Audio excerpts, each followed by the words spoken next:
He's got the voice that's mean, asking those questions that you never seen. He's got that fire, burning bright and clean. Andrew Keen making waves, break the routine on the Keen on show. He brings the heat, asking the minds, digging deep till they bleed. No sugar-coated truths, no lies to deceive. Andrew Keen, the master of the interview beat. He's got the knowledge, he's got the flair, challenging ideas with a fearless stare. With every question, he's uncovering what's there. Andrew Keen, the truth seeker, he's aware. Hello, everybody. It's still May. It may be a daily chat show, keen on, but my favorite monthly feature is my monthly chat with my favorite book critic, Bethanne Patrick, book critic of the Los Angeles Times, and the best read woman in the world. And we still haven't done, Bethanne, our May issue. So happy May. Happy May. And it has been a very, very good month for readers and book lovers. So I hope that these 6 titles are going to pique everyone's interest. Well, they certainly piqued mine. I have to admit that I haven't read any of these 6, and they're all essential reading. As always, you're always so well organized, Bethanne. We have 3 fiction, 3 non-fiction, very clear division this time. Mostly they don't cross over. Do you want to start with fiction or non-fiction this month? Oh, let's start with non-fiction. Okay, well, with the non-fiction, let's start with a man who everybody knows, George Stephanopoulos. I managed to pronounce his name right. A man who made his name in the Clinton presidency and has become a staple feature on television. He has a new book out, The Situation Room, the inside story of presidents in crisis. He certainly knows his stuff when it comes to presidents in crisis, doesn't he? He certainly does, Andrew. And you mentioned Clinton administration. It seems like a million years ago, but this is actually a great read because Stephanopoulos, who's, got a very warm, approachable personality in his media career, is someone who doesn't mind combining the personal and the political. That's been his life for a long time now. And so he's talking about the Situation Room, which is the Wizard, WHSR. That's what it's known as now because it's really a whizzy kind of place now. It's full of all sorts of new tech.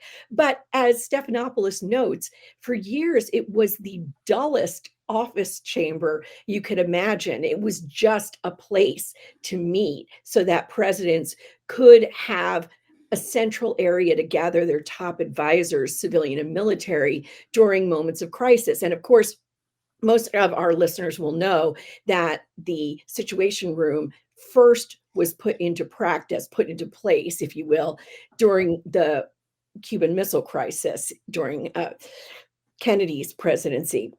And so it is there's almost a wistful tone to this, not because Stephanopoulos was there for Kennedy's presidency, but because during the time he spent in the Clinton administration, he's a little wistful for that. I almost think he's going to go back into political life after reading this book. Yeah, he's got a lot of stuff I know from the book. I haven't read it, but I read some reviews. He's got a lot of stuff on the Carter administration, the president, the Democratic president before Clinton, whose dramas were more political than personal.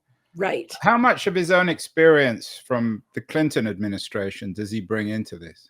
He brings in a pretty good deal of it. And the reason for it, I think, is terrific because, as you know, Andrew, I happen to be married to a bureaucrat. And let's be kind, a military man rather than a bureaucrat. A military man. A dashing military man. That's right. But, one of the who also happens to be a bureaucrat. Yes, exactly. One of the things that Stephanopoulos is trying to bring up in this book is how loyal Democrats and Republicans are when they are serving as bureaucrats. And he really wants to highlight how steadfast all of the employees who work in the WISR, the Situation Room, are in fact so loyal that even during the crisis, the tragedy, the disaster of 9/11, they were told, go home, be with your families. And many of them said, no, we're going to be right here. This is our service. This is our duty.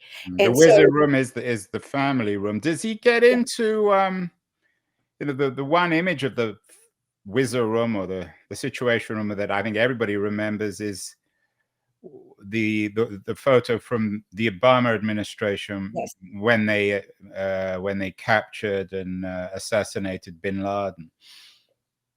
And that is something that sometimes happens. Sometimes there is a sense of victory, a sense of a job well done in the Situation Room. But he also points out that there are times when it's very difficult and when there's no joy in the Situation Room. That's one of the things I found fascinating, is that Richard Nixon, President Nixon, was drunk as the Yom Kippur War raged in 1973. And so again, these people who are civil servants working there were taking up the slack. And I thought that I was, can imagine Nixon living in the Situation Room. I'm taking it around seriously, with oh my him. goodness. So when was the Situation Room created? It was under the Kennedys. Yes, So they had it for the Bay of Pigs. Is that Mhm. where most of the drama of the Bay of Pigs and the missile It crisis is. played out? It is. And so again, it was just sort of a featureless brown, office room then. It didn't have, all sorts of screens and communication devices and, Mm. different ergonomic chairs and that sort of thing. But Stephanopoulos really makes it, he doesn't make the room itself human. He brings out the humanity of the people who work there. And let's face it, the Situation Room is an important place for everyone around the globe now. And I think this is, I think this is one of the, again, I hate to use the word entertaining. It's a very serious book. It has a lot of serious historical information in it, but it is a read that is enhanced by his warmth and his great communication style. All right, and we, for better or worse, we rely on George Stephanopoulos to get into the President's Situation Room. We're not going to be able to get there ourselves. I'm guessing, Bethanne, not hard to guess this, but in his own way, Stephanopoulos is protecting and defending the idea of what the Trump people call the deep state and suggesting that we need a bureaucracy, we need grown-ups in government. It can't all be played out on X or on Twitter. I completely agree with that, that we do need the deep state, because if we have elected officials who are unreliable in any way, and let's just go back to Nixon there being, drunk. He was in 1973. Let's face it, things were not going so well for Richard To put it Milhouse Nixon. mildly. Yeah, right. So That's you a polite need, way of putting it. that is a very polite way of putting How it. did you enjoy the play, Mrs. Lincoln? Oh, that is so true. And so when you have things like that happen, you have to have the grown-ups in the room, as you pointed out. You've got to have people who have been in the crises before, who know what capabilities the government has, who understand what we're really trying to do here, which is, avert conflict, you know, take part in it when we've made decisions to take part in it, but not to start any wars from the Situation Well, Room. speaking of wars and conflict and Lincoln, the second of your nonfiction books suggested for May is a fascinating one. American Civil Wars, A Continental History, 1850 to 1873, that takes the idea of civil war outside the United States to Canada and Mexico as well, and reminds us that this was a period of civil wars in the North American continent. Oh, let's not forget the Caribbean as well in that time period. And what Taylor argues in this book, and let me tell you, you talked about heavy hitters. Taylor is one of the biggest heavy hitters in Civil War history. And this is a magnificent book. It really is, because he is not only detailing all of these conflicts, all of these wars, the people involved, he is actually arguing that the entire continent was shaped by America's imperial mission and by these civil wars. So for instance, he says, let's just get some of this BS out of the way. If the American Civil War was really about states' rights, why would the Confederate Constitution ban its states from ever abolishing slavery? So Taylor is an historian with a clear moral code, and he is not afraid to use it. And one of the things that I liked about the book is it really shows how Canada itself as a country probably came about because of America's Civil War. The Canadians saw what was happening, that the Union stands, if you will, were gaining power, and that once the war had been won, that they might be able to continue growing the country. And John Macdonald in Canada did not want to cede the entire country that was growing above our border, north of our border, to the United States. And so, Did he get into any counterfactuals? Does he imagine, for example, had the South successfully succeeded, a new union between the northern states and Canada, or a union between the succession states and Mexico or Caribbean states? no, that is really fascinating, but not so much. He's much more, he is really focusing on the idea of a continent being literally changed, borders moving and changing because of America's goals, if you will. And so one of the things that's really great about the book as well, for history buffs as well as Civil War buffs, is you're learning not just about Lincoln, but you're learning about Juarez and McDonald. Now, Taylor says all three of those national leaders were liberals at heart, who really believed that having a unified government, not having small state governments, was the way to go for each country. So not just the United States, but also Canada and Mexico. And as I said, Taylor also deals with conflicts and American hegemony in the Caribbean.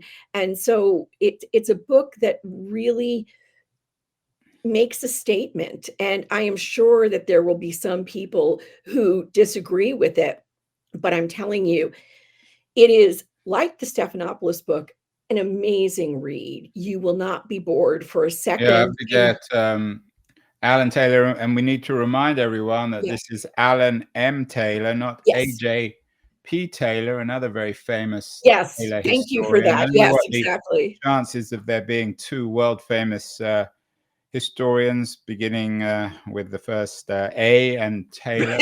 Right. That's another issue. And your final book is the opposite. It's not about war, civil war. It's about love. Yes. Love is a Burning Thing by Nina Saint-Pierre. Tell me about this book. This book is actually going to be a memoir, of course. It is a memoir, and it's one of my favorite memoirs this year. Specifically because it is a memoir that really brings up big issues, not just personal issues. Saint-Pierre had a very troubled childhood. Before she was born, her mother, Anita had tried to set herself on fire because she believed that was a form of reaching the divine. She was severely mentally ill. mentally compromised. She survived that. And then she had 2 children, Nina and her brother. I believe, I'm not sure if I'm getting this exactly right, but they moved something like 20 times before the author was 13.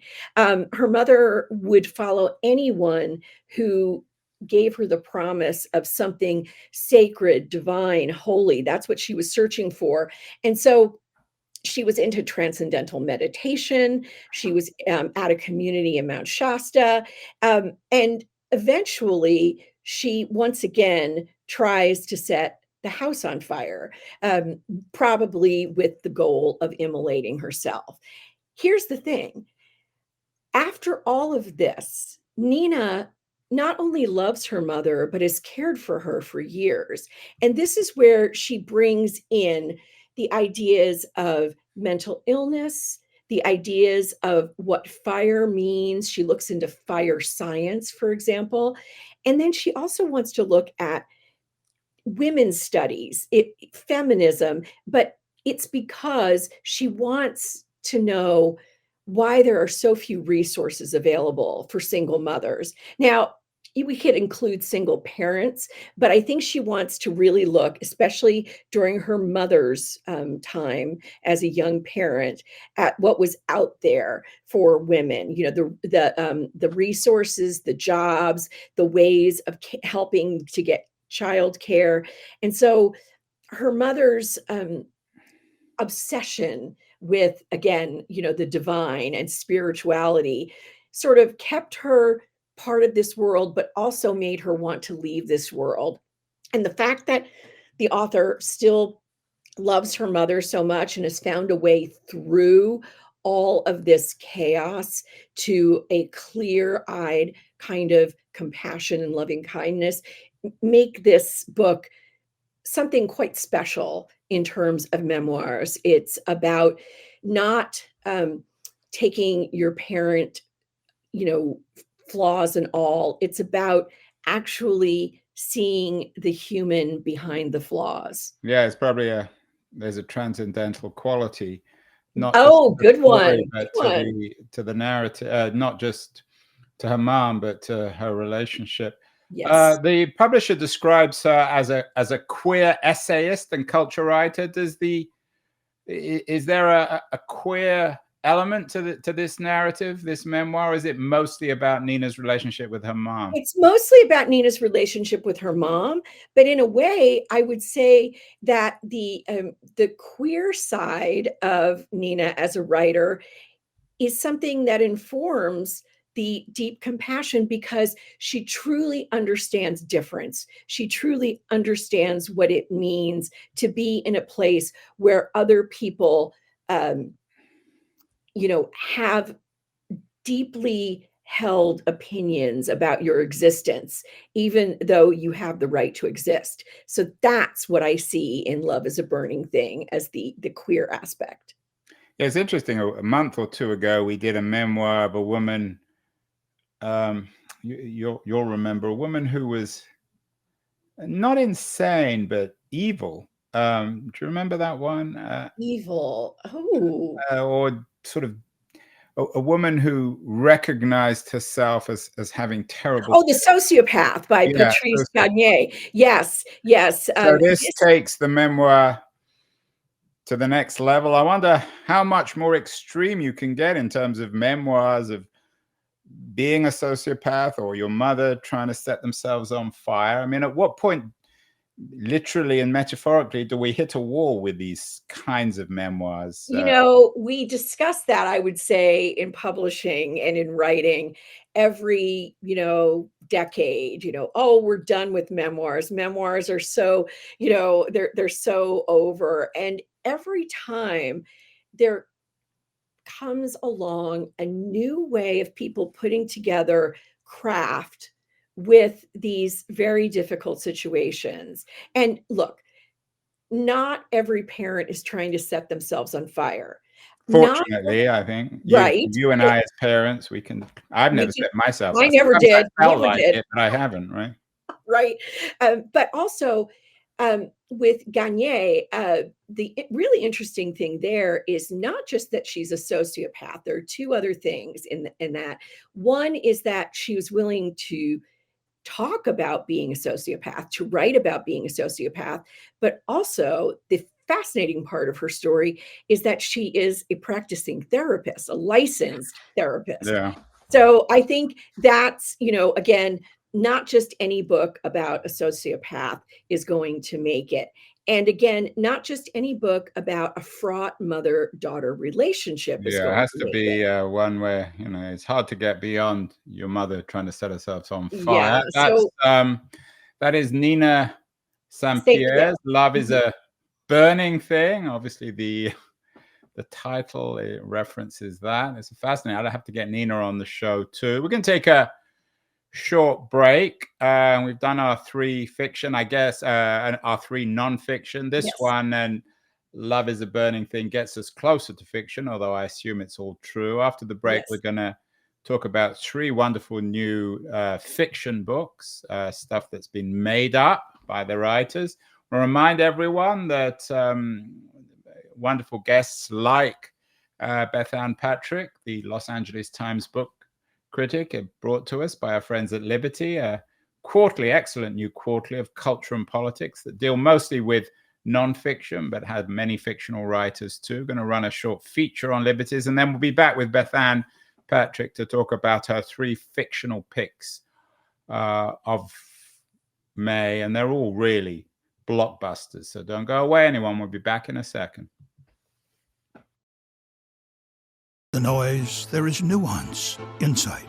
Liberties is not just a journal of ideas, it's a meteor of intelligent substance. It's the place to be for engaged citizens.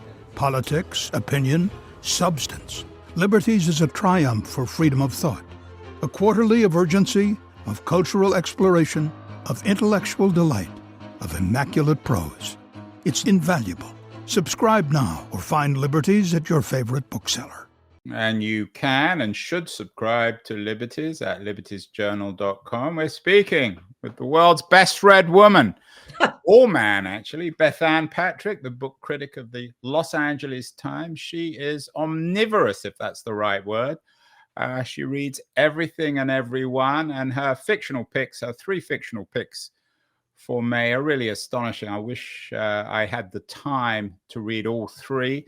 The first sounds amazing, by Claire Messud, one of the world's most respected novelists. This strange eventual history. I know, Bethanne, you did something with Claire at Politics and Prose in Washington, D.C., your local bookstore. So you have a particular affection and interest in Claire Messud's new book. Tell us about this. I do. And I want to tell you that Claire has already written some very, very fine fiction. This is, I wish there were a different word than masterful. I said this during the event. We can't say Mistressful, if it's right, not mistressful. This is such a major work. It is the fictionalization of Messud's own family history. And she said, look, I am not a memoirist. I didn't want to write a memoir. I'm a novelist. And so she did this. She had to wait, she says, until her parents were gone, and also her aunt, her father's sister. It's about her paternal lineage. And that began back in the early 20th century in Algeria. Her grandfather and grandmother met in a town called Tlemcen. I don't know if I'm pronouncing that correctly, but they were Pieds Noirs, who were people of French descent who had been sent to Algeria, and they lived and worked there. And many like Camus, similar background to Albert Camus. Yes, exactly. And so her grandfather was a naval attaché for France during World War II. And so her grandmother, her father, and her aunt all had to move around a great deal during those years. And then her father, who was, his real name was Michel, but in the book he's known as Francois, which was his first name. Her father, Francois, moved to the United States to go to Amherst College, and then he met and married her mother, who in the book is known as Barbara, and they moved to Canada and brought up their two daughters, Claire and her sister, in Canada. Now, setting aside the reality, now we get into the fictionalization. She has taken all of this family history, family archives, and made it into this distinctly strange, but also eventful and beautifully written. Yeah, I mean, the FT and all the reviews are amazing. All the reviews are amazing because nothing. Magnificent, multi-layered saga. If it isn't already a bestseller, it will be. Oh yeah, Oprah's most anticipated book. So it's a really hot book. It's funny. It's the appropriate follow-on from Nina St. Pierre's "Love Is a Burning Thing," a memoir. So it's sort of in some ways it's built on a memoir, as you say. It is. And what I want to say about it is that all of the sections, there's a section for every decade, really, and they're all told from different perspectives, including a young girl named Chloe who grows up into, a 30 and 40 something mom. And Chloe is based on Messud herself. But you are able to really get into these characters' skins. And I am particularly fond of sections about her Aunt Denise, who is really interesting because she wound up single and without children. Very unusual for a devout Catholic French Pied Noir of the 20th century. She also became an attorney, and she struggles with the fact that no one really understands her. No one really understands who she is, or no one understands that it's okay to be who she is. And I thought that was an incredible feat for Messud to pull off in inhabiting this woman that she'd known, but also she didn't know her innermost thoughts. She didn't know all of the travels and travails of her aunt's existence. It is really a beautiful tribute to all these people in her family. And although she wanted to wait until they were gone to write the book, she has brought them back to life magnificently. Bethanne, in our age of fake news, where no one seems to trust anything or anyone, is Messud using the form to tell truths that nonfiction writers might struggle with? I think so. I think she's able to, in the novel, show things that it would be too difficult to talk about in nonfiction because there wouldn't be access to that. Even if she'd had everyone's diary, even if they'd kept, perfect accounts of their days. In the novel, she can address things like, how would this person have coped with being away from his family for so long? How would this person have coped with feeling sort of insignificant for years and years? All of that interior life is something that fiction allows us to explore. And this is, Claire Messud's husband is James Wood, the New Yorker magazine books critic. And it's almost as if I thought, my gosh, I can't imagine what it's like for him to read this, because she has. Although he probably, I mean, he's a master critic and he is absolutely appreciative of form. So I'm sure. Yes, yeah, I'll have to get Messud. I'd love to read this book. It sounds like the kind of book you would take on a trip. The second piece of fiction is, and from another major talent, Colm Toibin. Yes. Everybody knows him, the author of Brooklyn. He has a follow-on to Brooklyn, Long Island, which I hear is a rather sad book. Is that fair? It is a sad book. That is very fair. But again, this is part of what I was just saying makes fiction so powerful. It's sad because we're able to truly understand Eilish Lacy, the protagonist of Brooklyn. And I'm sure many of our I listeners. saw the movie. I mean, it's a Yes, wonderful I was going to film. say everyone, with Saoirse Ronan, and it was just beautiful. And now Eilish is in middle age. She's been married to Tony, her Italian American husband. They have 2 teenage children, but something unexpected makes her return to Enniscorthy, her Irish hometown, for the first time in years and years. And what I think is so great about this sad story is that it examines whether or not we really are the mistress or captain or master of our own fate, because Eilish has a lot invested in that. That was one of the things that made Brooklyn such a almost sparkling book. There was so much of the hope of, being in a new world, being an immigrant to a place that offered so many different kinds of choices for how to live a life. But now, having lived that life, being not in Brooklyn anymore, but on Long Island, Eilish has to contend with the fact that things don't always wind up happy, that sometimes it is really difficult to go home again and find out that things have changed, that the place you hoped you'd go back to isn't the same place anymore, any more than home back in the United States is, if that makes sense, because it's a very tense book, and it is something that I think Toibin uses his particular talents on really, really well, because he always all of these books are standalones, even the ones that, are tied together. And it's not because he's trying to say these people or these places are the only ones where you can actually learn something. It's because there are so many people and so many places where we can learn things from. And so this is what he can give us. This is what he knows.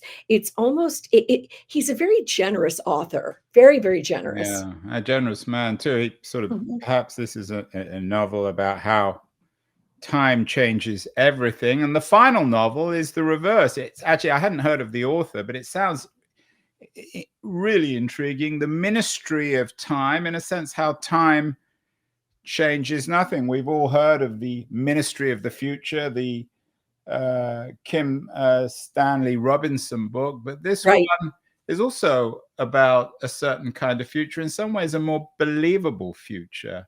Well, here we are, Andrew, back to bureaucracy and bureaucrats, right? So in this book, which is speculative fiction, but of the most delightful kind. Not science fiction, speculative. Not science fiction, no. Well, so it's got a little bit of everything. Quasi-scientific fiction. It is. So there is actually a ministry of time, okay?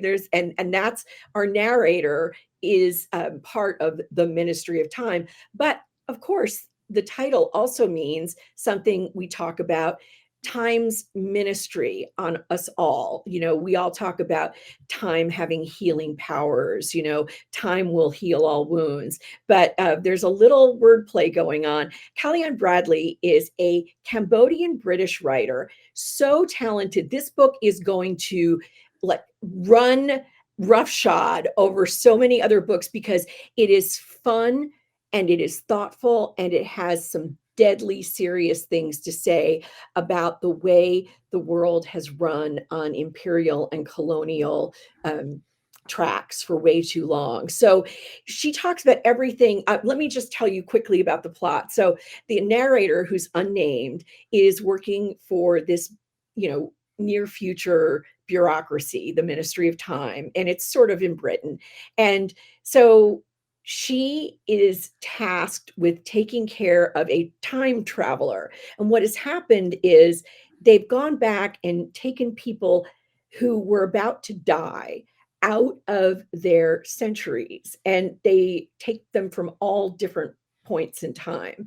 And the one that she is supposed to be sort of babysitter for is a member of the Terror Expedition, the Arctic expedition in, what was it,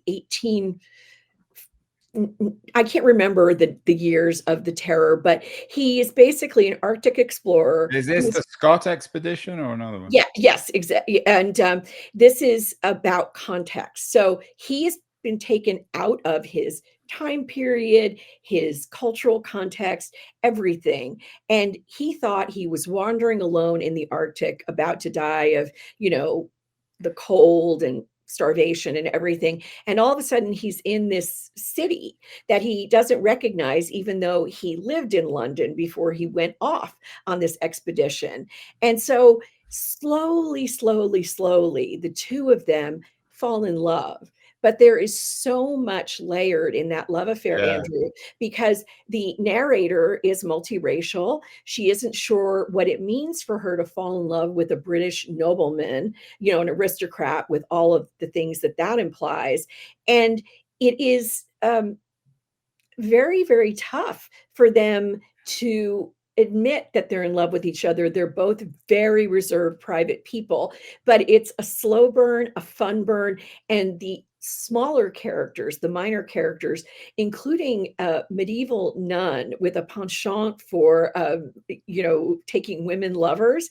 It's amazing. The writing is fast, funny, smart. Everyone should read. There's another book that I'd really actually love to get. I have to get her on the show. Yes. In the old days, you were rather naughty if you loved people of your own gender or different skin color. Perhaps in the future, this will be extended to time, that one should or shouldn't fall in love with people from other centuries. Absolutely. And that's a wonderful collection, Bethanne. I mean, I always say it, but this time I really mean it. Really amazing. 6 books, and I'm going to always do what I do with you, which is profoundly unfair. Not a lot of time left in May. If people want to grab one book for the rest of the month or to read in June, which one would it be? Oh, this is so hard. Okay. I am going to go with this strange eventful history by Claire Messud. I knew you'd say it. You couldn't really. There's nothing like it. It is a blockbuster. It will be a blockbuster. I want everyone to read it. I want us all to talk about it.